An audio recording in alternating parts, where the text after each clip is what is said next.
جس انسان نے آپ کو چھوڑنا ہوگا اس میں 3 نشانیاں ظاہر ہو جائیں گی۔ سب سے پہلی تو یہ نشانی ہے کہ جس انسان نے آپ کو چھوڑنا ہوگا اس کا آپ کے ساتھ جیسے آپ پہلے بات کرتے تھے، شروع میں آپ کی باتیں ہوتی تھی، بڑی لمبی کنورزیشن ہوتی تھی، ساری چیزیں، لیکن وہ اس کا بات کرنے کا لہجہ چینج ہو جائے گا، اس کا وہ بات کرنے کا انداز چینج ہو جائے گا۔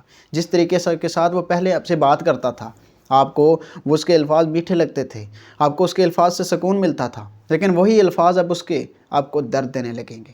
نمبر 2، وہ انسان آپ کی رسپیکٹ کرنا چھوڑ دے گا، اس انسان کے سامنے آپ کی ویلیو گر جائے گی، وہ انسان آپ کی کسی بات کے اوپر توجہ نہیں دے گا، وہ انسان آپ کی کسی بات کو ویلیو نہیں دے گا، وہ آپ کو ہر ٹائم ڈیگریڈ کرنے کی کوشش کرے گا، سب کے سامنے آپ کو بے عزت کرنے کی کوشش کرے گا، آپ کی رسپیکٹ کو بچانے میں ذرا سی بھی ایفرٹ نہیں کرے گا۔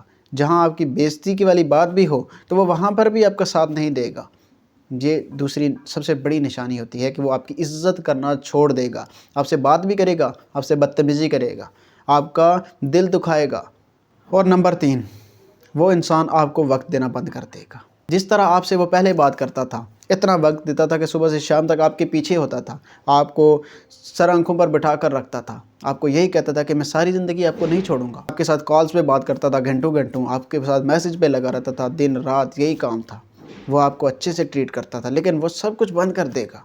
اس انسان میں عجیب سی کڑواہٹ آ جائے گی، آپ کو عجیب سی وائبز آنا شروع ہو جائیں گی کہ یہ آخر ایسا کیوں کر رہا ہے۔ آپ کو خود بخود جو ہے وہ درد ہونے لگے گا، آپ کو خود ہی سمجھ نہیں آئے گی کہ میرے ساتھ ایسا کیوں ہو رہا ہے۔ اور یاد رکھیں کہ جب ایسا رشتے میں یہ ایسی پریشانی آنا شروع ہو جائیں تو وہاں پر خاموش ہو جائیں، کیونکہ خاموشی سے بڑی پاور کوئی نہیں ہے۔ آپ خاموش ہو جائیں اور خاموش ہو کر اس چیز کو دیکھیں۔ اگر آپ کی خاموشی اس انسان کے اوپر اثر کرتی ہے، اس انسان کے اوپر صرف آپ کی خاموشی اس ٹائم اثر کر سکتی ہے۔ اگر آپ کی خاموشی نے اس پر اثر کیا، وہ آپ کی طرف لوٹ کر آ گیا کہ کیوں بدل رہے ہو، کیوں خاموش ہو گئے ہو، تو سمجھ جائیں کہ آپ کے رشتے میں کچھ تھوڑی سی جان باقی ہے۔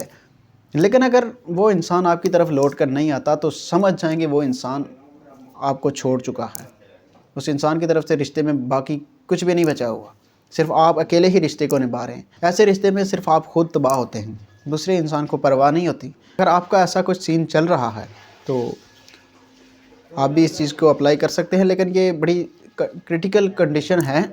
ہسبینڈ وائف کے اندر بھی ایسی بہت ساری چیزیں دیکھنے کو مل رہی ہیں کہ آج کل مجھے بہت سارے لوگ رابطہ کرتے ہیں کہ ہمارا یہ پرابلم چل رہا ہے کہ ہسبینڈ ہمیں ٹائم نہیں دیتا، وائف ان سے ٹھیک سے بات نہیں کرتی۔ مطلب مختلف لوگ ہیں، ہر ایک کا اپنا زاویہ نظر ہے، کوئی کسی زاویے سے دیکھتا ہے، کوئی کسی طریقے سے دیکھتا ہے۔ لیکن سب سے پہلی بات تو یہ یاد رکھیں کہ جب کوئی ایسا مسئلہ پریشانی آئے تو آپ کسی ماہر سے ضرور رابطہ کیا کریں، بجائے اس کے کہ آپ اپنے رشتے کے اوپر لڑیں، اپنے رشتے کے اوپر لڑائی جھگڑا کریں۔ ایسا کر کے آپ اپنے رشتے کو تباہ کریں گے۔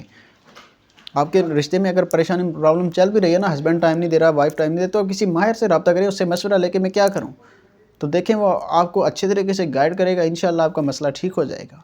تو اپنا بہت سارا خیال رکھیں۔ اللہ حافظ۔